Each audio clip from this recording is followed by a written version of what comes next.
¿Quién de ustedes recuerda lo que aprendió cuando estaba en secundaria? Bueno, más fácil. ¿Quién de ustedes, quién de nosotros, recuerda lo que aprendimos cuando estuvimos en preparatoria? O bueno, más fácil. ¿Cuántas materias llevábamos en tercer semestre de preparatoria? ¿Cuántas? No cuáles, porque si nos vamos a cuáles, ¿no? Es difícil. Está comprobado que nosotros o el ser humano aprende lo que ama, lo que le apasiona, lo que le genera una emoción por aprender.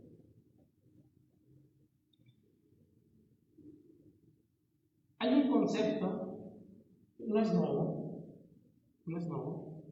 procrastinación. La procrastinación es no hacer algo que no nos interesa, no llevar a cabo algo que no nos llama la atención. Está comprobado que si algo no nos interesa, no le ponemos atención, ¿no? ¿Cuántos de ustedes ahorita están procrastinando? ¿Qué sabe que está diciendo? No me interesa. Estamos pensando en lo que sucedió el día de ayer, que si fui, que si no fui, en dónde pude haber estado el día de hoy, etcétera, ¿no? En esencia, ¿cuánto tiempo hemos perdido, no perdido, sino invertido más bien en nuestra educación? De los que somos, o los que tenemos una licenciatura, una maestría, de todos los que estamos aquí y tenemos un grado de estudios, ¿cuánto hemos aprendido? Y entonces la pregunta es, ¿hasta este momento hemos aprendido o únicamente hemos pasado? Son dos preguntas diferentes. ¿Aprendimos o pasamos? Digo, al final no es malo porque quizás sí aprendimos para el momento. Y eso nos tiene aquí, con ese deseo de seguir aprendiendo. Pero entonces tendríamos que reflexionar. Hay adolescentes, y cuando yo lo fui, hace unos 22 años aproximadamente, no es mucho, nos hacían preguntas. La clásica pregunta que hace un adolescente, un estudiante de secundaria o de preparatoria: ¿y eso para qué me sirve? ¿Y eso en qué me beneficia, profe? Hay una diferencia entre un sentido para sí y un sentido para uno mismo. Las matemáticas tienen un sentido para las matemáticas, para sí mismas, pero a lo mejor no tienen un sentido para mí. Las ciencias tienen un sentido para las ciencias, pero para el estudiante no lo puede ser. Entonces, hay una diferencia entre un sentido para sí, para una materia, y un sentido para el estudiante. Son dos cosas diferentes. ¿Qué respondemos cuando el adolescente nos dice, o el estudiante, o el pequeñito nos dice, ¿y eso para qué me va a servir? ¿Qué respondemos? Es una pregunta incómoda, súper incómoda por parte de un estudiante cuando se la hacen a un docente, a un orientador o a un director. Nosotros, ¿qué podríamos responder? O en su momento, ¿ustedes qué respuesta recibieron por parte de su docente o por parte de sus orientadores? Cuando les preguntaron, ¿no? ¿Y esto qué me va a servir? Por acá dicen, ya verás, ¿no? Porque más adelante lo vas a descubrir, ¿no? Ya verás. ¿Qué otras respuestas pudiéramos escuchar o decir a un adolescente? Ahorita no lo entiendes, pero con el tiempo lo vas a entender, ¿vale? Porque tienes que hacerlo y punto, si no repruebas, ¿no? ¿Qué te va a decir tu mamá? Imagínate, vas a reprobar, ¿no? Pierdes la beca, te van a regañar, te van a castigar, ¿no? ¿Qué otra respuesta? Por cultura general, porque es importante que todos tengamos una riqueza cultural. Imagínate, alguien te pregunta que no sepa responder, cultura general. Otra respuesta, para que cuando tengas hijos y te pregunten, sepas qué responder. ¿No? Pregunta para los que son papás. ¿Sí saben responder a sus hijos? Bueno, yo espero que sí, ¿verdad? Entonces, sí tendría que haber una reconsideración en la forma de la educación actual.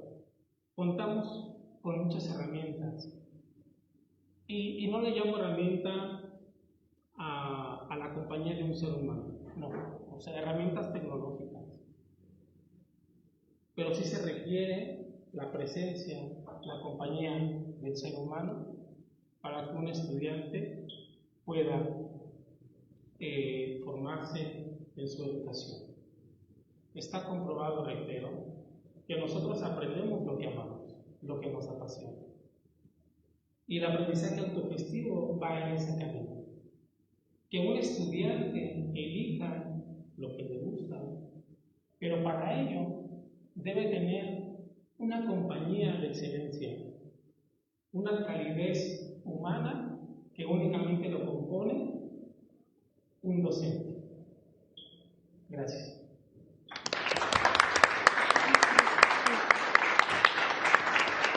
Muchas gracias, maestro Manuel. Vamos a darle la participación a la Alejandra. Adelante.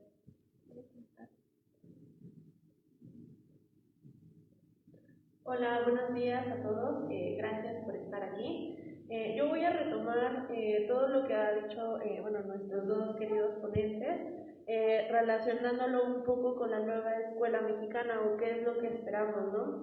Esta nueva escuela mexicana o este concepto de nueva escuela mexicana me deja pensando demasiado, ¿no? Porque nos pone en un papel de los alumnos son los que van a ir aprendiendo, los que van a ir adquiriendo, nosotros como docentes vamos a hacer una guía para los alumnos, pero ¿realmente lo estamos haciendo? ¿O realmente estamos reproduciendo, como lo está diciendo aquí nuestro compañero Samuel, ¿no? Estamos reproduciendo factores, estamos reproduciendo procesos de enseñanza anteriores, conductuales, ¿no? Que no está mal, pero sin duda alguna nos estamos basando en ello. Yo, en mi experiencia como docente o frente al grupo de primaria, lo que me he dado cuenta es, la nueva escuela mexicana nos dice que el alumno debe de explorar, debe de crear competencias, debe de crear ciertos factores y ciertas habilidades y características, pero tienes que cumplir con un programa.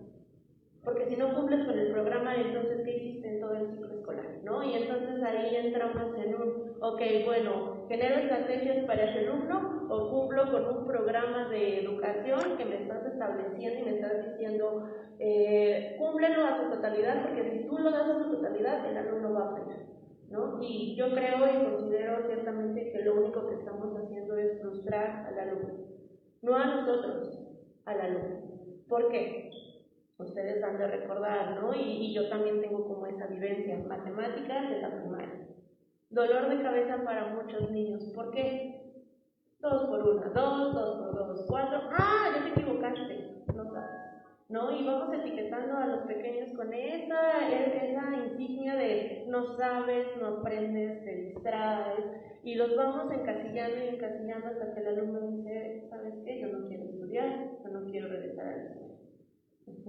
Lo que en este sentido, o lo que yo me quiero enfocar es que, Carl Rogers nos dice que debemos de centrarnos en el cliente, enfocándolo a una terapia humanista o enfocándolo hacia el camino educativo, a centrarnos en el alumno. Que el alumno pueda ser el que genere un aprendizaje significativo, entendiéndolo como que el alumno, ese aprendizaje o ese nuevo concepto lo va a poder relacionar con su entorno social, familiar, escolar, personal, emocional, ¿no? Y entonces, dándonos desde un punto de vista, cuando yo estoy frente al grupo, si a los alumnos no les interesa un término, no nos van a poner atención. o le van a poner el mínimo de atención porque saben que es para el examen, porque saben que a lo mejor es una cuestión de que si no llego con el concepto, papá, mamá me va a regañar, no va a haber un premio. Seguimos priorizando una cuestión conductual con los alumnos, ¿no? Pero si nosotros empezamos a conocer al alumno antes de empezar con un tema, empezamos a indagar los intereses que tiene este pequeño, nos vamos a dar cuenta que obviamente sí le va a interesar, pero le va a interesar para otras cosas, ¿no? Por ejemplo, para experimentar, para llevarlo a la vida diaria, para poderlo reproducir, para poder decir, wow, es que eso me pasó a mí la semana pasada y no sabía que era por esta situación, ¿no? Enfocándolo como en una cuestión que Roger nos dice, ¿no? Centrándolo en la persona. Pero repito, nosotros como docentes estamos encasillados en un tienes que cubrir el programa escolar y no importa si el alumno lo adquiere como debería o solamente lo está reproduciendo, ¿no? Porque, o sea, realmente hemos caído en eso, en un punto de reproducción. Ahora bien, la nueva escuela mexicana, como se nos mencionaba, nos dice justamente que debemos de generar responsabilidad con los alumnos. Pero ¿por qué una responsabilidad y por qué no enfocarnos exactamente en esas habilidades que el alumno va a ir construyendo a lo largo del tiempo y con sus compañeros? Porque, o sea, prácticamente nosotros nos enfocamos en que debemos de ser el docente, guía, la ponencia máxima que tiene toda la razón, pero si lo vemos conviviendo, platicando, conversando del tema con algún compañerito, no hagas eso, ¿no? O sea, seguimos regresando a una cuestión donde el alumno se está limitando. Y bueno, también mezclándolo un poco con mi experiencia, ¿no? Los papás caen en esa frustración. ¿Por qué mi hijo no está aprendiendo? ¿Por qué mi hijo, que va en el mismo grupo de una escuela con tantos alumnos, no ha logrado adquirir algunos conocimientos y sus compañeritos ya van hasta más avanzados, ¿no? Seguimos encasillando hasta el punto en el que el alumno simplemente dice, pues es que no me interesa ese tema, pero porque no lo entiendo, porque el maestro me está haciendo repetirlo 10 veces. Es que el alumno no está aprendiendo la lectoescritura porque lo están poniendo a hacer planas de 10 veces de mame mi momu, y entonces el alumno se va a memorizar que es mame mi momu, pero cuando le ponemos una palabra que lleve mame mi momu, el alumno lo va a confundir. No nos estamos centrando básicamente en que esos son procesos repetitivos con ellos y que no, a lo mejor a nosotros nos funcionaron y que dudo mucho que nos hayan funcionado, ¿no? Más bien nos pusieron contra la pared en una cuestión de o lo aprendes o lo aprendes, porque si no lo estás adquiriendo, entonces ahí te va tu casilla de eres burro, tu casilla de no estás aprendiendo, tu casilla de bueno, entonces te vamos a reprobar, tu casilla de entonces te vamos a castigar, sin darnos cuenta que estamos afectando emocionalmente a estos pequeñitos, ¿no? Y son pequeñitos que en un futuro van a elegir posiblemente una carrera que no sea de todo su agrado, pero que están cumpliendo solamente con la sociedad y están dejando de un lado todos esos intereses que llevan o que tienen en mente, ¿no? O sea, básicamente estamos generando solamente más mentes o más personas para reproducir y no para poder ser íntegros y llevar a sus atmósferas esa tranquilidad, esa responsabilidad, ese aprendizaje significativo como nos lo marca Rogers en esta situación. Ahora, bueno, el docente. Nosotros nos encontramos con docentes, como lo decía bien Samuel, que solamente se encargan de reproducir. Y es fácil decirlo desde cierto punto, desde afuera, ¿no? El maestro solamente se encarga, va a dar el tema, se retira, le deja tarea al alumno, que el alumno la reproduzca, va a meter el pero es algo complicado y es algo complejo, ya que, como se los mencionaba y se los vuelvo a repetir, nos encontramos frente a una currícula o ante algo no tan flexible como es los aprendizajes que deberíamos de estar dándoles a los pequeños, de que los pequeños deberían de estar adquiriendo, ¿no? Esta parte de que dejamos de considerar al alumno como un ser biopsicosocial y lo estamos viendo más como un balde donde podemos ir depositar y ahí queda, ¿no? Entonces es algo complejo, bueno, desde mi experiencia me ha pasado, es algo complejo poder tratar de dar ese aprendizaje significativo y que los alumnos lo vayan construyendo, porque es algo de tiempo, no es algo que me va a marcar solamente una semana, 2 semanas. Claro que no, todos los alumnos son diferentes. Y entonces a lo que a uno le costó 2 días, va a haber a otro pequeñito en ese mismo salón, en ese mismo grado, con la misma edad, que le va a costar hasta 3 semanas. Y no lo va a lograr reproducir hasta 4 semanas, cuando ya estamos posiblemente tratando de ver otro tema, ¿no? Entonces nosotros vamos tratando de hacer un eslabón que probablemente solamente es por cumplir y no por hacerlo significativo. Yo creo y considero que en la nueva escuela mexicana sí está muy padre todo lo que se nos plantea, pero realmente deberían de replantear a los docentes, porque lo estamos replanteando desde los alumnos, que el alumno lo haga, que el alumno lo obtenga, que el alumno sea, pero ¿y el docente? Si el docente sigue reproduciendo todo este tipo de aprendizaje o de docencia tradicional, conductual, vamos a seguir igual. No importa que nos sigan cambiando los planes de estudio, que nos sigan cambiando la currícula, que nos sigan pintando un mundo maravilloso en la educación, si exactamente esos docentes que están frente al grupo siguen con las mismas ideas, ¿no? O por ejemplo, lo que nos está pasando actualmente, estamos frente a un nuevo modelo donde nos dice, empieza el ciclo escolar y conforme va pasando el ciclo escolar yo te voy a ir diciendo qué hacer o te voy a ir dando las herramientas, cuando éticamente no debería de ser así. Éticamente debería de haber un curso antes de empezar esa nueva escuela mexicana para que nosotros lo pudiéramos desempeñar frente al grupo, ¿no? Y no sea como un año de prueba frente a los alumnos, porque entonces ¿qué estamos haciendo? ¿Estamos tomando a los alumnos como un sujeto de prueba o los estamos tomando realmente como esos seres que el nuevo modelo nos manda? ¿No? Es a lo mejor algo que puedo divagar mucho, pero me cuesta trabajo entender cómo nos pintan un panorama justamente de todo lo que vamos a hacer para que el alumno mejore, para que el alumno sea independiente, para que el alumno adquiera aprendizaje significativo, pero tú sigues con tus mismas estrategias.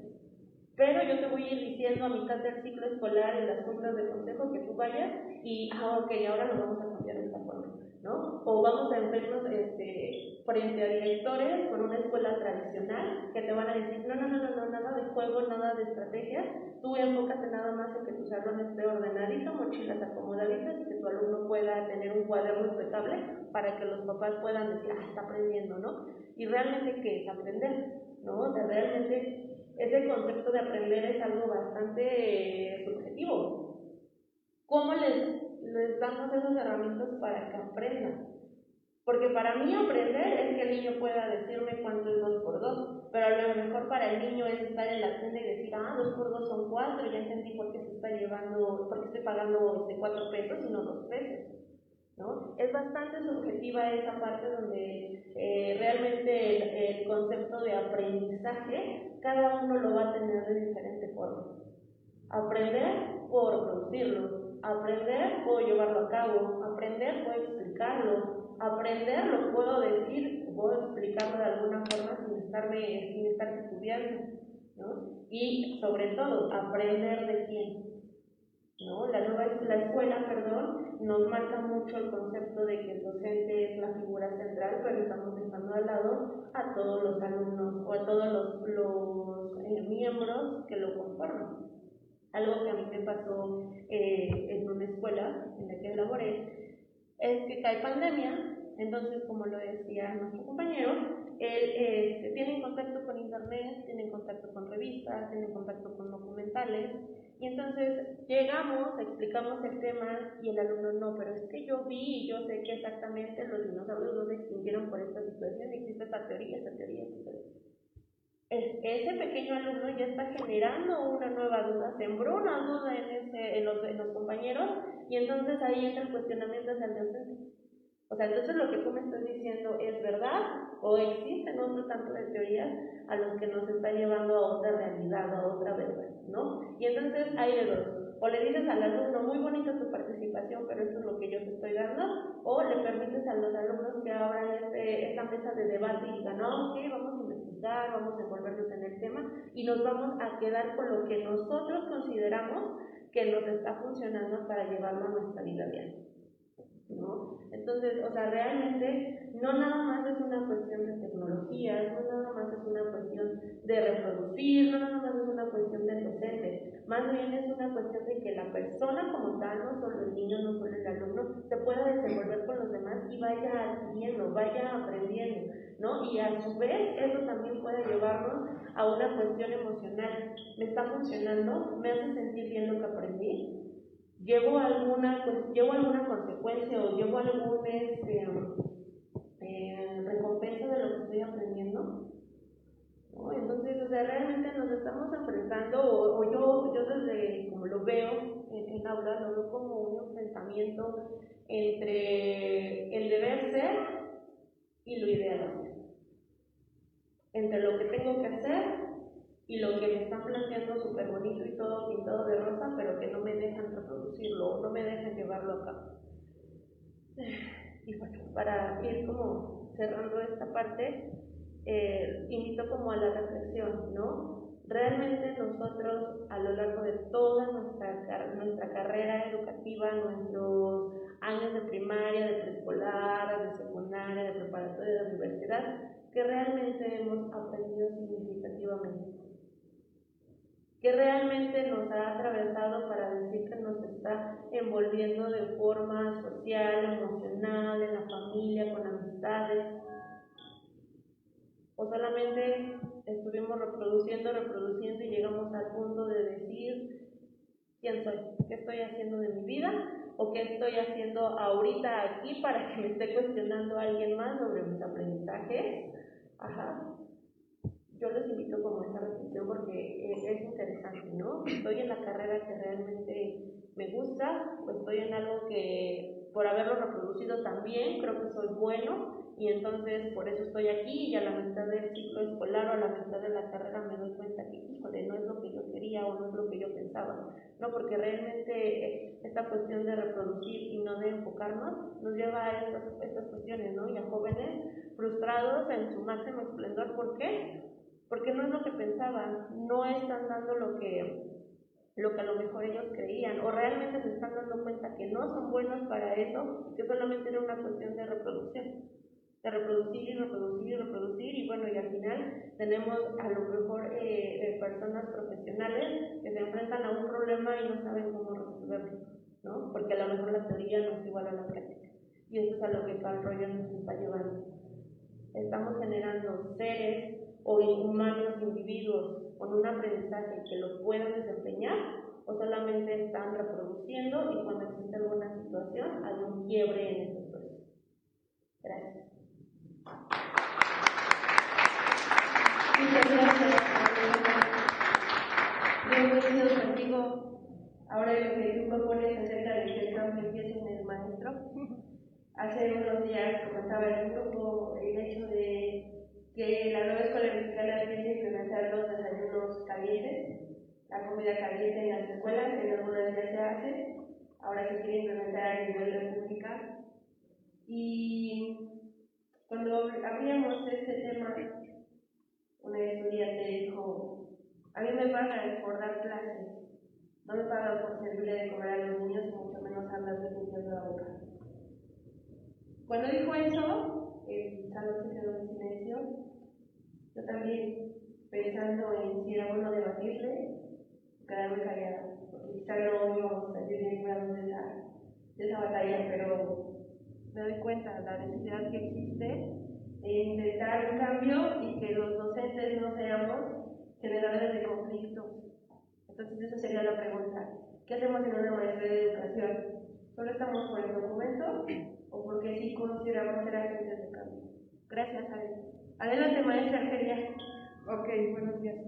Qué interesante estos espacios, porque como ya bien lo decía el maestro Andrés, este es un espacio para la expresión de reflexiones, puntos de vista, conclusiones que haces a partir de que en lo particular pues entro a la maestría, y es bien interesante porque quiero contarles que a partir de que entro a la maestría comienzo a entender muchísimas cosas de dar clase, porque sales de una carrera y te pueden promover como profesora, pero no sabes dar clase. Esa es una realidad, no sabes dar clase. Y entonces a lo mejor sí, algo que sería iniciativa propia o quizás motivado por la misma institución, vea la maestría de educación. Porque de verdad, es como el báculo este del Mar Rojo, se abre el camino. Entiendes muchísimas cosas. Y a partir de esto, hay una frase que siempre me resuena, y era esto que dice: escribe en el alma de un niño y escribirás para siempre. Y esto lo podemos transformar en: escribe en el alma de un alumno y escribirás para siempre. Porque si se dan cuenta todos, yo estoy casi segura que no hay aquí una persona que no tenga el recuerdo de un profesor que le cambió la vida. Pero también tenemos el recuerdo de algún profesor que nos hizo la vida terrible, o sea que hasta soñábamos con él. Y justo esto tiene relación con el tema, ¿no? Cuando hablamos de conflictos y relaciones humanas en el aula. Porque entonces imagínate que ¿cuál será el grado de conflicto en el aula? Que hasta sueñas con el profesor, ¿no? Y que no es un sueño lindo, es una pesadilla, ¿no? Entonces, a partir de estas situaciones de conflicto, y que miren qué curioso, o más bien no es curiosidad, ¿qué tiene estructurada esta mesa? Donde ya se habló de suicidio, donde la maestra nos habla de estrategias, de esta investigación que se hace, y ya a nivel universitario, y que no hay estrategias. Y esto no es una cuestión de juicio para los universitarios. ¿Cómo puedes estar a este nivel y no tienes estrategias? Porque podemos estar en la maestría y tampoco tenerlas. Pero eso habla de que no fueron adquiridas en su momento. Y entonces esto resulta muy interesante ante la reflexión. Y entonces después viene el profe, también el maestro, y nos habla de esta propuesta de una forma autogestiva y que se promueva, porque tiene muchos beneficios, ¿no? Y remata aquí la maestra Ale diciéndonos esta parte humanista, y que sin duda todo esto de lo que ya se habló, no hay otra manera de verlo más que bajo un enfoque humanista, ¿no? En donde el humanismo reconoce al ser humano, y justo así, como un ser humano con toda su potencialidad para desarrollar lo necesario para vivir y adaptarse a los ambientes que sean. ¿Cómo? Con sus capacidades. Y justamente cuando hablamos de capacidades, no entendemos que todos tenemos capacidades diferentes. Y hablando no de inteligencia, no de cociente intelectual, hablando simplemente de algo tan simple y tan básico como es la personalidad. Y entonces cuando hablamos de personalidad, hablamos de esta parte genética que ya tenemos, como puede ser el temperamento y que no va a cambiar, se puede modificar, lo podemos autorregular como sugerían, pero no va a cambiar, así somos, ya el modelito viene así. Pero también viene esta parte de el carácter que se forma en el entorno en el que nos desarrollamos, ¿no? Y esto también ya nos hizo así, y entonces cada uno de los que estamos aquí somos de alguna manera. Y también hablaban ya mis compañeros hablaban de esta parte de conocer cuáles son tus canales de aprendizaje o cuáles son los estilos de aprendizaje, cómo aprendes tú. Y que a lo mejor cuando llegas a la universidad, en la carrera de psicología o de psicopedagogía, cuando hablas de estilos de aprendizaje, hasta entonces te das cuenta que había un estilo y que había que saber cuál es tu estilo, porque ni lo sabía. A lo mejor lo intuías, pero tal cual saberlo, no lo sabes. Y entonces muchas veces de ahí ya empezaban las deficiencias, ¿no? en la enseñanza. Porque si no conoces a tus alumnos, como comentaba la maestra Ale, no vas a saber ni cómo poder llegar a él. Todo esto, por un lado. Esta parte del enfoque humanista es fundamental.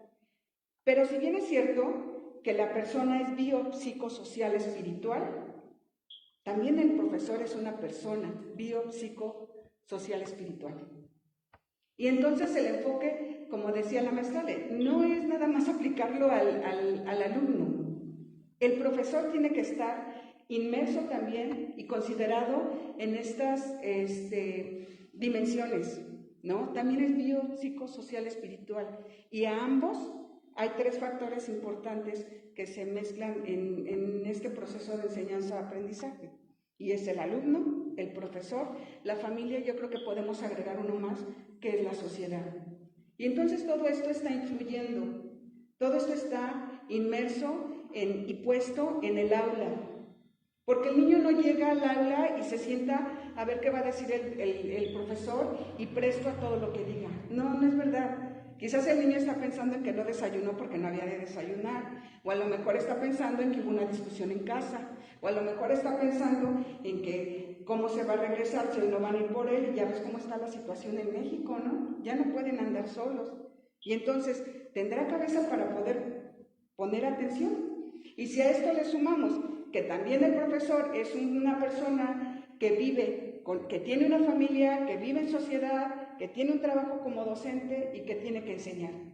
Pero también le están afectando todas esas cosas, ¿no? Y entonces aquí caemos en los puntos donde hablan de la nueva escuela mexicana y cuáles son sus intenciones. Y es un enfoque totalmente humanista, que si nos lo platican, lo leemos, lo escuchamos, nos lo cuentan, suena maravilloso, suena como de sueño. Pero de repente cuando ya empezamos a ver la realidad, podemos decir, ay, esa es una utopía, eso no existe, eso es un sueño.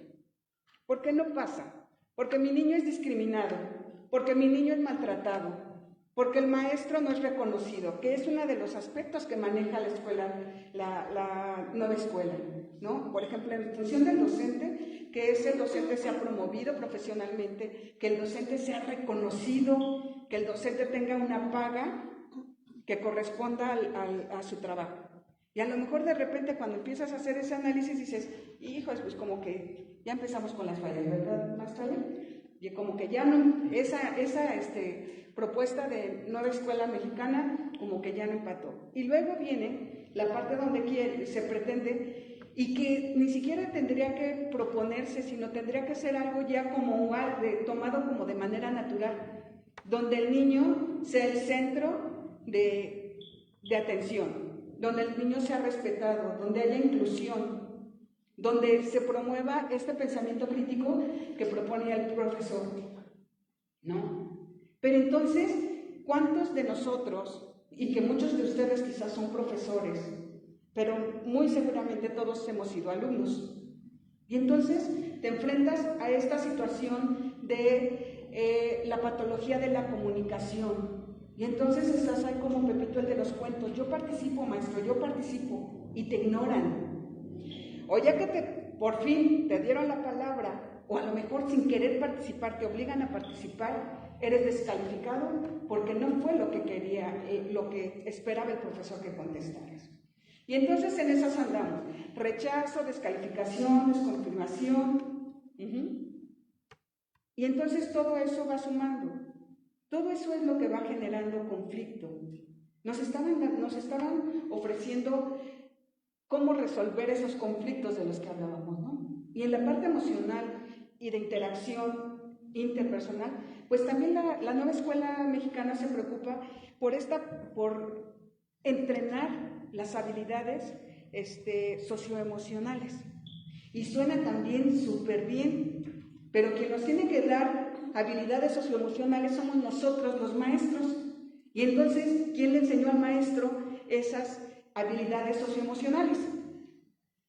Porque ya hablábamos de esa parte donde también tiene familia, necesidades y demás, pero no está siendo reconocido. Y entonces esas habilidades socioemocionales quizás no van a poder ser expresadas y mucho menos van a poder ser captadas por el alumno. Entonces, también esta parte del enfoque humanista nos habla de que somos uno de los enfoques dentro de este mismo enfoque, que es la Gestalt, te habla de un todo, que la suma de los elementos es más importante que cada una de estas partes. Y es un todo, o sea, es familia, es sociedad, es maestro y es alumno. No le pueden dejar toda la carga al profesor, pero tampoco el profesor puede decir eso, los valores se los deberían de haber enseñado en la escuela, ya debiste haber llegado aquí con valores. No, es integral, totalmente integral. Nosotros como docentes, quienes se vayan a dedicar a la docencia, los que son de psicopedagogía y que de verdad es así como que el exhorto no es suficiente con la, hoy por hoy no es suficiente con la licenciatura, hay que tener una maestría. Y si van por la línea, pues educación es una opción y que de verdad te pone en otra perspectiva. Pero entonces, ¿cómo podemos hacer que funcione esta nueva escuela mexicana? ¿Cómo podemos hacer que esa que parece un sueño sea realidad? Desde que entramos en algunas de las carreras, tanto psicopedagogía como psicología, nos hablan de las funciones cerebrales y nos hablan de percepción, es sensación, percepción, memoria, aprendizaje, todo eso, y hasta los recitamos. Y luego vuelves a la maestría y boom, te los vuelven a mandar y dices, cuando te hablan así, tan simple como sensopercepción, atención y memoria, y son 3 cosas. Y 3 cosas que hacen falta para que funcionen las cosas. Porque si no ponemos atención a lo que estamos haciendo, porque si bien es cierto, ya dieron un modelo educativo, nueva escuela, ya lo dieron. Y puedes decir, sí, suena bien, pero ¿qué estás haciendo? Desde lo que te permiten, porque hay limitaciones, es cierto, pero desde lo que te permiten, ¿qué puedes hacer? Había un profesor que tuve, creo que por aquí lo estoy viendo, decía, como maestros, que te brillen los ojos cuando enseñas, que contactes con ese alumno y que el alumno vea que le importas. Quizás eso facilita de lo que ya están hablando, la motivación por estar ahí, el gusto porque voy a ver a mi maestro, y como tengo gusto por ver a mi maestro, le voy a poner atención. Y como voy a poner atención y me dicen que la atención es enfocarme en el objeto y entre más tiempo esté en esa observación, en el objeto voy a captar más cualidades de eso que estoy observando, pues ya la llevo de gane, ¿no? Pero si aparte, no solo es lo que te van a enseñar, a veces decíamos que no es que te enseñen matemáticas, igual y lo que vas a aprender en ese momento no es matemáticas, quizás lo que vas a aprender en ese momento es otra cosa, que es el plus que te da el maestro y que muy probablemente eso te motive a que te gusten las matemáticas, ¿no? Porque justamente hablaban también de la procrastinación escolar, porque hay procrastinación en todas partes. Y es ese postergar, posponer actividades que tienes específicas, que tienen una fecha y las dejas para después. Y dentro de la procrastinación educativa o escolar hay 2 tipos.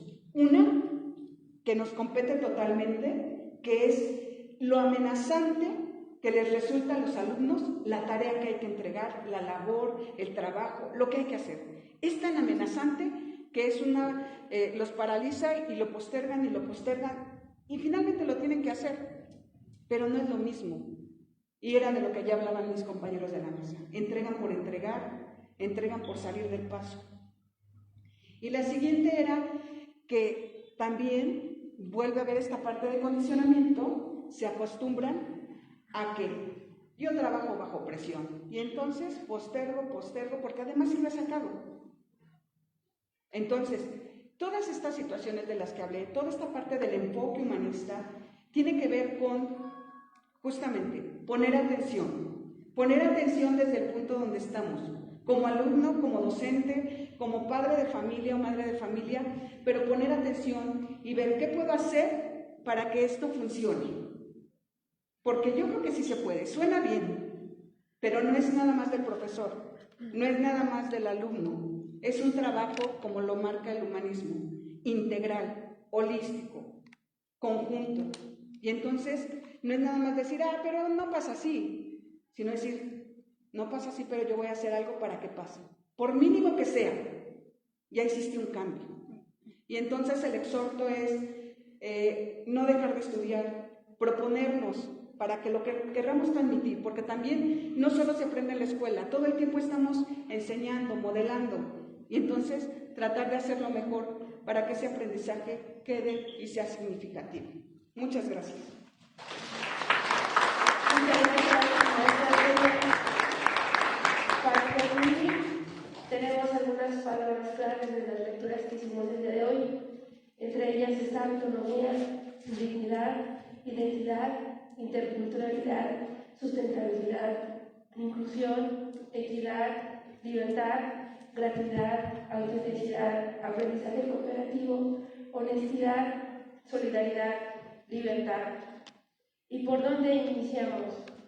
Bueno, colocando al sujeto más allá de las políticas y los programas, en un horizonte de humanidad, construyendo comunidades educativas críticas, colocando a la vida como el sentido, la vida de quienes, de los que participamos dentro de la escuela.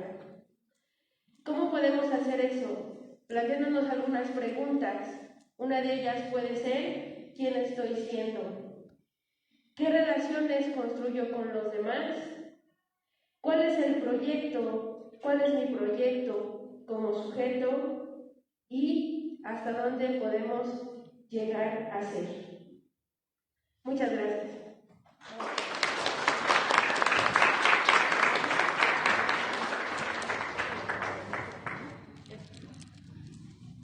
Muchas gracias por todas sus aportaciones a la mesa de análisis, aprendizaje y humanismo.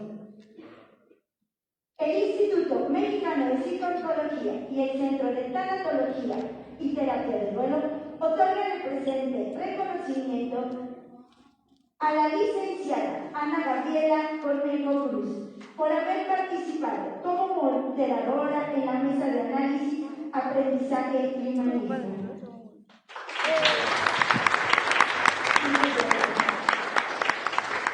Asimismo, se entrega de su reconocimiento a la licenciada Dora María García Martínez.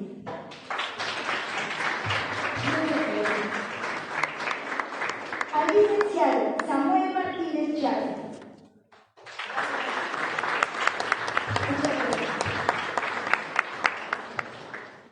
A la licenciada Alejandra Morales Serrano.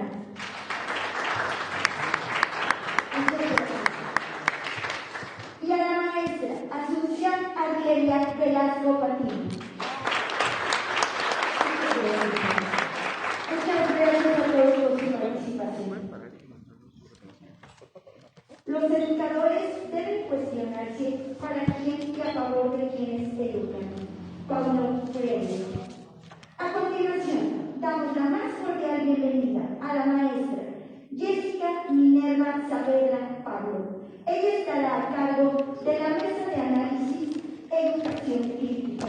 Adelante, maestra.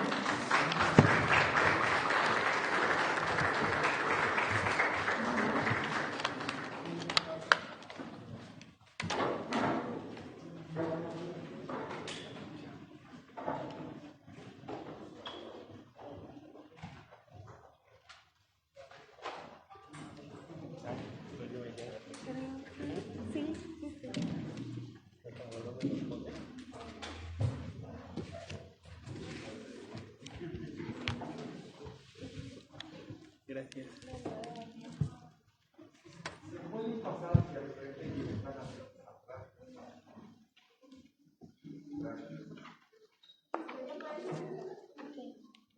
Hola, muy buenos días. Me da gusto que estén acá con nosotros. Sé que es una fecha complicada después de la fiesta y quizá traemos todavía hasta confeti, pero está perfecto que vengamos a hacer patria desde otra trinchera, que es la educación. Y bueno, quiero comenzar con una frase de Freire que nos dice: es necesario desarrollar una pedagogía de la pregunta. Siempre estamos escuchando una pedagogía de la respuesta. Los profesores contestan preguntas que los alumnos no han realizado. Y creo que de esta mesa hablamos de cómo hacemos pedagogía o cómo hacemos esta cuestión crítica. Y entonces, el día de hoy nos están acompañando Oscar Ñañez y Miguel Lugo, y van a estar con nosotros desarrollando dos cuestiones muy interesantes, una desde el feminismo y la otra desde algunos aspectos culturales. Déjenme permítanme leerles muy rápidamente la semblanza de cada uno de ellos. Lugo Rodríguez Miguel Ángel es licenciado en Comunicación y Cultura, obtuvo una mención honorífica por su tesis. Es Él ha estado egresado de la Universidad Autónoma de la Ciudad de México. Y tenemos a el licenciado Oscar Yáñez, que es licenciado en Trabajo Social por la UNAM y un maestro de Sexualidad y Equidad de Género, maestrante en Educación de INPO. Ambos son maestrantes en Educación en INPO, solo que uno es del día sábado y el jueves, ¿no? Y entonces, esta parte es muy interesante. Vamos a dar cerca de 13 minutos por cada uno para exponer. Posterior a ello, si alguien tiene algún comentario o una pregunta hacia los panelistas, por favor, háganlo llegar por mensajito. Y pues tendremos al final 5 minutos para comentarios finales. ¿Ok? Bienvenidos. Adelante.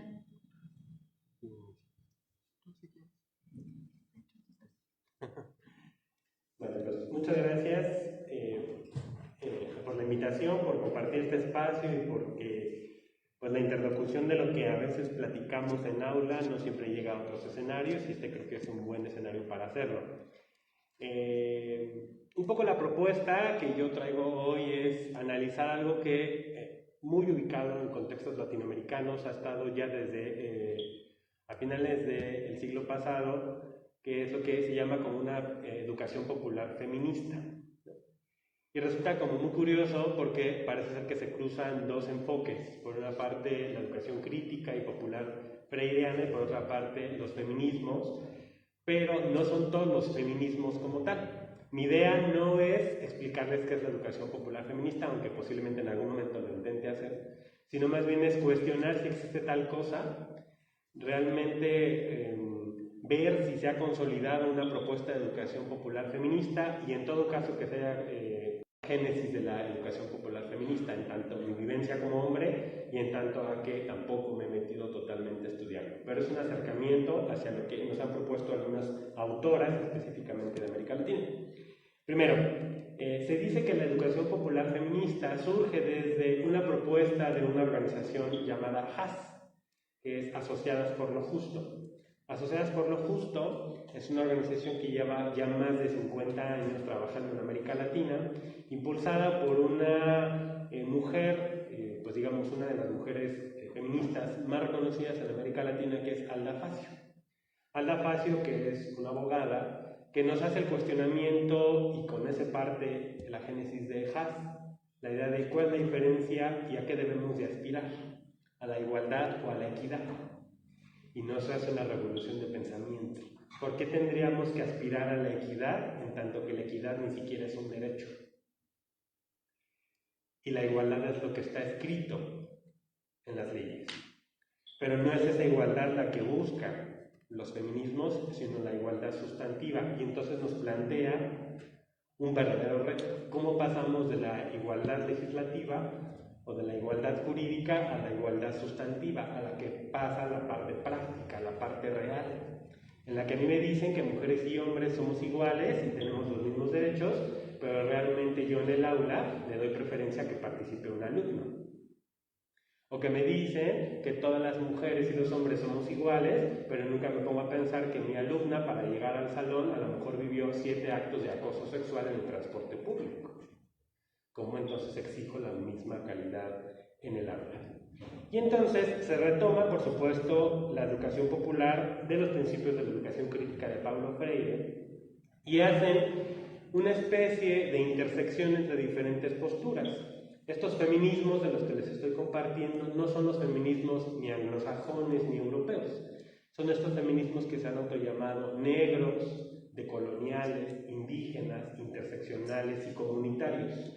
Estos feminismos que autoras como Lorena Cafnal, como Paredes, como Facio, nos han dicho es que estos feminismos que vienen de Estados Unidos y de Europa, pues la verdad es que no se ajustan a las mujeres latinoamericanas, porque pues aquellas mujeres empezaron a votar hace muchísimos más años y aquí estamos peleando para que no nos maten. Y no quiere decir que allá no las maten, pero las matan por diferentes razones. Me pongo a pensar que a veces nuestros referentes del feminismo son estas películas como esta serie que se hizo muy famosa en México, que no recuerdo cómo se llama, Las cosas por limpiar, ¿no? Que todos decíamos, no, pues es una serie muy desgarradora. Claro, pero pues es que una trabajadora del hogar allá va con una camioneta, su hija avienta una muñeca y se para a comprar otra. Aquí realmente, pues es que una trabajadora del hogar, que conste que no dije doméstica, porque la domesticación del trabajo entonces aplicaría para otro tipo de práctica, pues no podría ni siquiera andar en la Ciudad de México en una camioneta, ¿no? Entonces estos referentes, evidentemente, cuando hablamos de estos feminismos negros, decoloniales, interseccionales y comunitarios, nos dicen tienen que ajustarse más a las realidades que viven las mujeres latinoamericanas. Y luego después mujeres latinoamericanas indígenas. Y luego después también mujeres latinoamericanas indígenas y niñas. Y esto entonces plantea la idea de el acercamiento a los recursos naturales, pero también la apropiación de los espacios. En tanto, el surgimiento y el acercamiento, por ejemplo, de la menstruación. Lorena Cabnal siempre nos hace este referente, es que los feminismos, estos norteamericanos, al igual que el patriarcado, quieren que las mujeres moramos solas y llorándonos los cuerpos y peleadas con nuestra propia menstruación. Pero no solamente es esta industria que nos vende productos sanitarios que nos causa infecciones vaginales, sino también la misma industria del extractivismo en América Latina. Y bueno, es una serie de interlocuciones, y a partir de eso, pues la configuración de la educación popular feminista surge, por supuesto, de los principios de Pablo Freire, pero también de la idea del feminismo que trata de emancipar a las personas. ¿A qué personas? Por supuesto a las mujeres, porque nos dice que la educación también es una fuente de opresión. No es una fuente siempre de emancipación, sino quienes están oprimiendo a las mujeres en el sistema, pues también son las profesoras y los profesores. Pues también siendo las autoridades educativas quienes oprimen a las mujeres porque no las dejan participar, porque no les permiten denunciar a los acosadores y entonces se convierten en las reaccionarias, en las revolucionarias de las escuelas cuando están haciendo uso de su derecho, que es alzar la voz cuando un sujeto las está mirando en el aula. Y esta educación popular feminista nos plantea al menos 4 elementos, que es la movilización, y esto lo dice Alba Facio, la movilización de nuevas feministas, no en el tanto que se vuelvan feministas de a pie o académicas, sino nuevas corrientes feministas que critiquen incluso las que ya están planteadas. Segundo, y tal vez es de los más importantes, el análisis del poder. Incluso nos hace una pregunta muy interesante, y se las hace a las mujeres en estas actividades de educación popular feminista. Dice, ¿qué harías si tuvieras el poder? Y nos relata, la verdad es que las mujeres no saben qué responder. ¿Qué harían si tuvieran el poder? Porque el concepto de poder para ellas ha parecido ajeno a ellas mismas. Y entonces, primero es apropiarse el concepto, después apropiarse el poder y después con el poder ¿qué hago? Y lo que revelan es que generalmente abusarían de ese poder sobre las otras personas.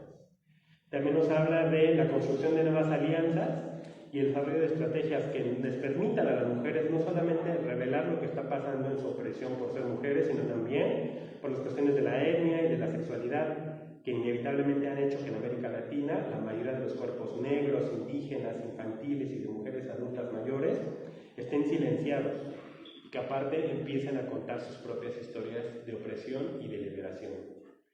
Esto, bueno, autoras como Miles Horton, Malena de Montis, Mariela Arce de Levis, Marcos Arruda, Ela Baker y otros, nos dicen que la mejor manera para trabajar la educación popular feminista es a través de la experiencia propia, no del proceso forzosamente formal, sino a través, por ejemplo, de ocupar historias, teatro, arte y otras formas de desarrollar preguntas que promuevan en las mujeres que están adquiriendo y socializando la educación popular feminista un pensamiento crítico y reflexivo, pero no solamente de lo que implica ser mujer, sino también del encontrarse en una zona como América Latina y el tratar de alzar la voz y no pensar que estas mujeres correspondan a lo que llamamos la izquierda o la derecha latinoamericana.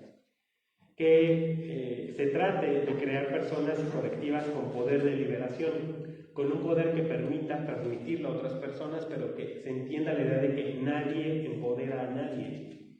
Si yo empodero a una persona, entonces yo le estoy dando el poder, por tanto se lo puedo quitar. No es un proceso de empoderamiento, es un proceso vertical. Por eso, yo pensaría que cuando hablamos de educación popular feminista, Alda Facio, Paredes, Lorena Carnal, Margarita Vadillo, que puede ser en Costa Rica, Guatemala, México, Puerto Rico, nos hablan que la educación popular feminista, que en origen surgió como la educación crítica desde los feminismos, actualmente está consolidada. Cuando revisamos las memorias de Haas, de Asociado por lo Justo, nos dicen que en realidad la educación feminista ha existido desde hace muchísimos más años que la misma teoría feminista, en tanto las enseñanzas de lo que las mujeres le han dado al mundo. Y nos ponen ejemplos, por ejemplo, pues es que yo no tengo que sentar a las personas en un aula para enseñarle que gracias a las feministas y al cómo hayan hecho el trabajo, pues resulta que pueden votar, que están sentadas en esta aula y que, por ejemplo, tienen espacios de participación política. Pero también no implica que vayamos en contra de aquellas mujeres que deciden quedarse en su casa a cuidar niños, porque también es una opción que nos puede dar los feminismos.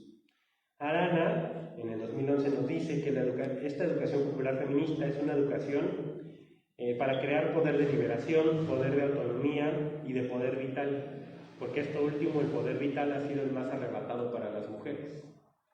Porque es increíble que en Brasil, México, Guatemala y El Salvador estén matando más de 50 mujeres al día. Y es increíble que estemos pensando que el derecho que ahora, por el que ahora están protestando, es para que no las desaparezcan y no las maten. Estos trabajos, cientos ya de trabajos de educación popular feminista, al menos escritos desde las colectivas y desde las organizaciones, no siempre desde lo académico, nos dicen que ha tenido como resultado la construcción de una educación o de un enfoque que tiene hoy la iniciativa de generarse un movimiento global, un movimiento de liberación de las mujeres de manera global, que si bien no es nuevo y que no es un surgimiento exclusivo de América Latina, pues sí es aquella voz que ha sido silenciada, por ejemplo, de la mujer afromexicana, que aún sigue siendo invisible dentro de muchas estructuras educativas, o de aquella mujer que tiene una discapacidad y aparte es lesbiana, y que nunca ha sido nombrada en los institutos propios de las mujeres. Por último, porque sé que tengo tiempo limitado, la idea de esta educación popular feminista, si está ya o no consolidado en este momento, es transformar también el sistema educativo como una necesidad urgente, porque eso implicaría no solamente hacer más buena onda o menos agresivos o menos violadores a las profesoras y a los profesores, a los directivos y a los profesores de educación física y a quien ustedes quieran, sino implicaría revisitar a las autoras y a los autores que estamos explicando, desde donde edificaron teorías como los enfoques cognitivo-conductuales. ¿Quién los edificó y cuál era su intención? La psicopatología, con qué intención se hizo y si realmente esto es una evidencia de una cuestión propiamente de las mujeres o también tenía que ver con los hombres. Cuando se empezaron a trabajar algunas propuestas de corte educativo, se hizo pensando en los niños y que las niñas iban como un accesorio de los niños o se pensó en las niñas. Y nos revelan que tal vez un enfoque que justo está haciendo eco el día de hoy es que por primera vez y después de más de 4.000 años se está pensando que las mujeres tienen en las escuelas derecho a la autogestión menstrual. Muchas gracias.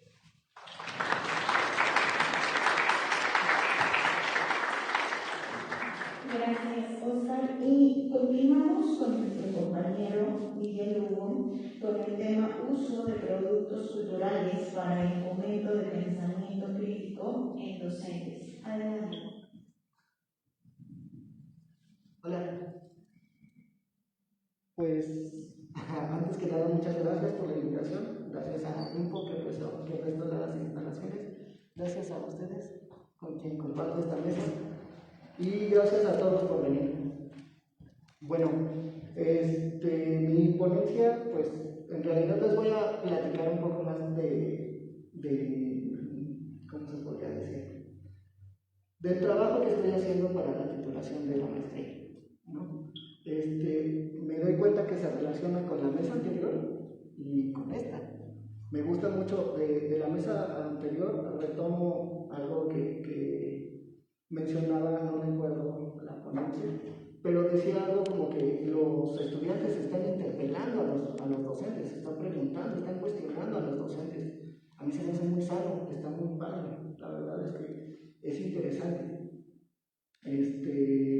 porque ello implica también que nosotros tengamos un proceso de reflexión, ¿no? O sea, si este niño está pensando así, o si este estudiante está pensando de esta manera, pues obviamente tendríamos que atender sus inquietudes, ¿no? Sus intereses, y ver si en caso de que sean erróneas, orientarlos de la manera en que él pueda, pues no sé si sería como corregirse o incluso él mismo generar una reflexión, ¿no?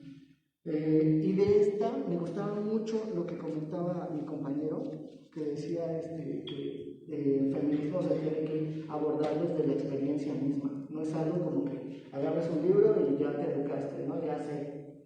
Es muy interesante, porque generalmente como hombre no vives las mismas experiencias que una mujer, obviamente, ¿no?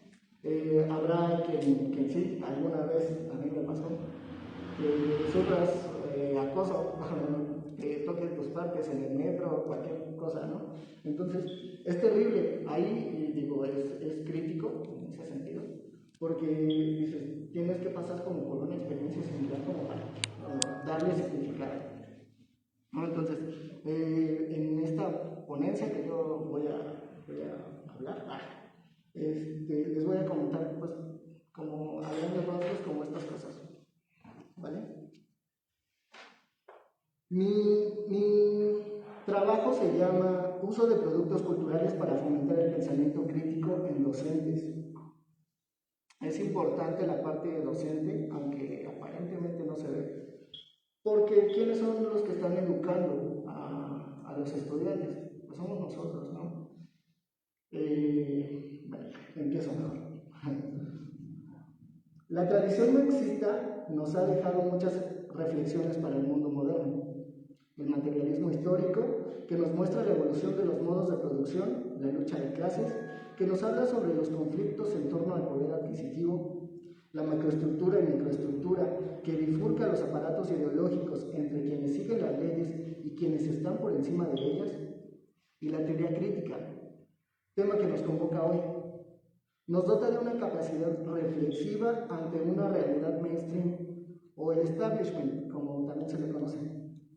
Esta realidad actual, misma que ha normalizado la injusticia social, el clasismo, la unidimensionalidad intelectual y la administración paliativa de problemáticas políticas, sociales y económicas, en lugar de darle solución, es el objeto de estudio de la teoría crítica. Sin embargo, en mi experiencia, me he dado cuenta que tanto como docente como estudiante hay mucho desconocimiento sobre el enfoque epistemológico crítico. En una encuesta piloto que realicé para esta investigación, me encontré que en un grupo de maestría solo el 90%, más bien el 90% entiende crítico como sinónimo de complejidad, mientras que el 10% como un enfoque epistemológico. Y aunque el primer elemento puede integrarse en la teoría crítica, es decir, la complejidad, por sí mismo no la describe, ni tampoco la abarca. La teoría crítica es una herramienta que nos permite cuestionar el mundo y a nosotros en él. Esto es muy interesante. Al gobierno de México le ha seducido la idea de integrar la teoría crítica en el currículum escolar desde el 2003. Mi arqueología no llegó a más, pero supongo que hay intentos anteriores. Incluso celebrando una reforma en el artículo 3 de la Carta Magna, señalando que la educación, cito, debe formar mentes que puedan criticar, que puedan verificar y no aceptar todo lo que se les ofrezca. Fin de la cita. Posteriormente, en 2019, en el artículo 30, en un inciso adicionado como 2.1505-2019, se menciona, cito, será de excelencia, entendida como el mejoramiento integral, constante, que promueve el máximo logro de aprendizaje de los educandos, para el desarrollo de su pensamiento crítico y el fortalecimiento de los lazos entre escuela y comunidad. Fin de la cita. Recientemente, de unos meses para acá, se presentó un plan de estudios 2022 de la educación básica mexicana. Lo pueden encontrar en línea y la prueba piloto va a empezar en octubre. Este plan de estudios, como se muestra en su capítulo 4, lo conforman 7 ejes articuladores, entre los que para esta investigación, la que yo propongo, se destaca el segundo, llamado pensamiento crítico, y el tercero, interculturalidad crítica. Entonces, aunando o relacionado a la encuesta que yo realicé, la cuestión aquí es, ¿vamos a empezar a implementar un enfoque epistemológico incomprendido por la mayoría de docentes? Al parecer sí. Y es aquí donde cobra relevancia esta propuesta de investigación y su posterior aplicación. Actualmente se suben, según YouTube Statistics y Daniel Ek, CEO de Spotify, más de 5 millones de videos al día y más de 20,000 canciones al día, respectivamente, solo en estas plataformas. Con la industria de los videojuegos es un poco diferente porque el proceso de desarrollo lleva años. Y aunque muchos de estos productos culturales forman un mosaico gris ideológico, resultado del imperialismo cultural y una visión positivista tradicional, algunos de estos, sobre todo los más underground, los independientes, presentan una visión crítica de la realidad. Estos productos culturales que tocan temas tópicos del pensamiento crítico, tales como la inclusión, la interculturalidad, la igualdad de género, el adoctrinamiento, empatan a su vez con el nuevo plan de estudios del 2022. Se pueden tipificar por temática, haciendo uso de la teoría de los estilos de aprendizaje, clasificándolos en categorías kinestésica para videojuegos, visual para videos y auditivo para canciones. Esto se relaciona con nuestra experiencia, con el día a día, ¿no? Como decía mi compañero, no solo el feminismo se puede aprender con la experiencia, ¿no? También mucho conocimiento. La teoría crítica se puede relacionar con el día a día. Siempre estamos viendo situaciones de injusticia, siempre estamos viendo situaciones desequilibradas en las relaciones de poder. Entonces, lo que yo propongo es que estos productos culturales, videojuegos, canciones, todos escuchamos música, muchos jugamos videojuegos, muchos vemos películas, documentales. Habría que apreciar como esta mirada crítica en ellos, tratar de sacar lo que nos pueden aportar y traerlo a la escuela. Les propongo un ejemplo, ¿no? Si tenemos un producto cultural, como lo es la música, más un docente que tiene un estilo de aprendizaje auditivo, más un tema tópico de la teoría crítica, como lo sería la inclusión, podemos ofrecer, les voy a enseñar mi playlist. Hay una canción de un grupo uruguayo que se llama Cuarteto de Nos. La canción se llama Que empiece el juego. A mí me gusta mucho, es rock alternativo y tiene frases muy contundentes, la verdad, muy bonitas, a mí me gustan. Pues va de las de así. Dice, piensa que su verdad es todo y lo que opinen los otros no entra en discusión. En otra parte dice, solo creen sus creencias atacando a los demás. Todos son enemigos cuando no piensan igual. Su intolerancia lo dinamiza, lo energiza su obstinación, gana la guerra el que queda y no el que tiene razón. ¿No? ¿Se dan cuenta? Está hablando de una persona muy intolerante, la verdad, que no acepta otras formas de pensamiento, ¿no? Si lo podemos homologar a los enfoques epistemológicos, podríamos ver que la teoría tradicional no se lleva con la teoría crítica.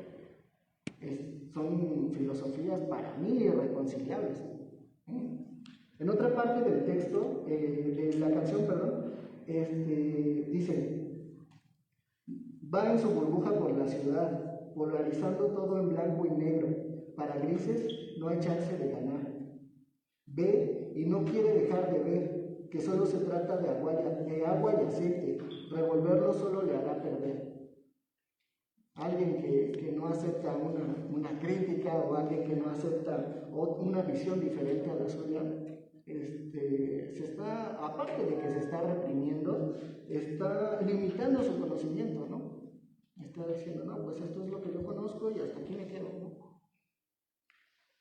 Posteriormente dice, ciego a su fanatismo, sordo a cualquier opción, vive condicionado como el perro de Pavlov. Pone la mira en su adversario solo para desacreditar. Qué fácil es ser moralista, qué difícil tener moral.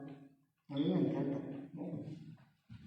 Si vemos esta canción en un primer análisis, nos habla de una persona que tiene un pensamiento monolítico, inamovible, y esto no le hace aceptar la diferencia, en este caso, a quien piensa diferente. Pero además, no solo no lo acepta, sino lo desprecia, lo critica, ¿no? Ya en un segundo análisis, según mi experiencia con estudiantes de licenciatura, porque yo he aplicado este ejercicio, se puede analizar de diferentes temas como enfoques epistemológicos, con la Escuela de Frankfurt y Augusto Comte, ética y moral, con Aristóteles y Kant, o los estudios culturales de Edward Said. Me sigo ya de filo. Y si sumamos esto a una actividad como realizar un organizador gráfico, una paráfrasis, una pregunta detonante como ¿por qué la canción menciona que el protagonista vive como el perro de Pavlov? Obligamos al educando a investigar y a reflexionar, ¿no? Y si le gusta la actividad, en teoría le estamos generando un conocimiento significativo. Obviamente, se ha considerado que la interpretación de toda expresión artística es tan subjetiva como nuestro capital cultural lo permita. Sin embargo, tampoco se puede negar la claridad del mensaje. Entonces, a modo de resumen, hasta este punto, es de aclarar los datos técnicos de esta empresa. Como pueden ver, se trata de una investigación teórica con metodología mixta por combinación, donde la dominancia está en lo cualitativo más que en lo cuantitativo. Y bueno, ya cerrando, reconociendo que en estos coloquios generalmente solo se habla de lo bueno de estas investigaciones y además haciendo uso de la autocrítica invitada por este enfoque epistemológico, se ha de reconocer que adentrarse en el pensamiento crítico es un premio y un castigo, como la platónica alegoría de la caverna, donde quien piensa diferente puede pasar por loco, por grosero, por negativo, frente a la ignorancia del resto. Muchas gracias.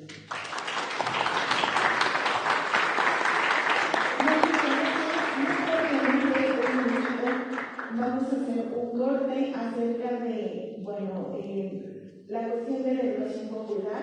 Vemos que hay un feminismo del primer mundo y de segundo de países desarrollados. Esto que la primera feminista mexicana, una de las hermanas que Rosario Castellano, cuestionaba acerca de Sor Juana Inés de la Cruz, que hace 200 años estaba diciendo cosas como reclamando derechos, pues seguimos tan vigentes como en aquella época, pasando por la década de los 60 y volvemos a cuestionarnos y seguimos peleando lo mismo que Sor Juana Inés de la Cruz. Y bueno, esta cuestión de mujer que sabe latín, no tiene matrimonio ni buen fin, ¿no? Casi. Y acerca de los usos de productos como cuestión cultural, hablamos de que nos llega Carlos Marx, ¿no? Donde nos decían que la educación perpetúa las clases sociales al no tener todos la posibilidad de. Y entonces que hay una crítica y que a través de los medios y los productos no solamente artesanales sino de otro tipo que están más inmersos y permeables dentro de nosotros, pueden generar desequilibrios, pero también pueden generar una estabilidad siempre y cuando lo sepamos usar. Y hacer un análisis de discurso siempre, ¿no? De todo lo que consumimos para poder generar un debate abierto, centrado y con información, ¿no? Entonces, tenemos mucha información, estamos sobreinformados, pero ahora, ¿qué hacemos? ¿Qué hacemos con ella? ¿Cómo le evaluamos? ¿Quién dice que sí y que no? Y bueno, ya el tiempo de televisión es lo Pues muchas gracias a la mesa de análisis por todas sus aportaciones. Se hace entrega de su reconocimiento. El Instituto Mexicano de Psicooncología y y el Centro de Tanatología y Terapia de Duelo otorgan el presente reconocimiento a Jessica Minerva Saavedra Pablo por haber sido moderadora de la mesa de análisis Educación Crítica, que se llevó a cabo en el 6º Coloquio Estudiantil de las Maestrías en Educación y Evaluación Educativa IMPO 2022. Muchas gracias, maestra.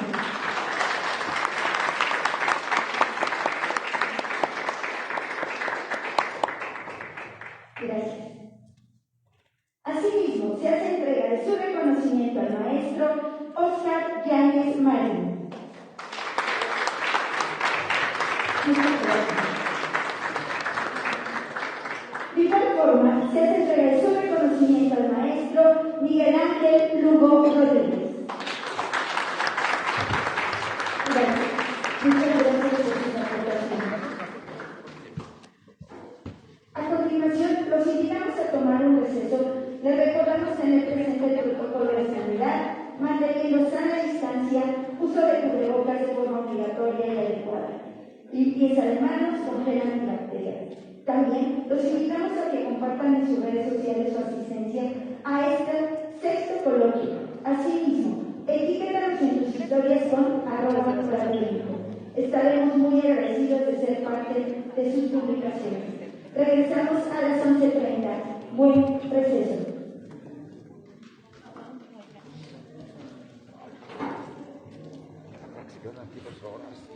Sí, yo me sigo, perdón.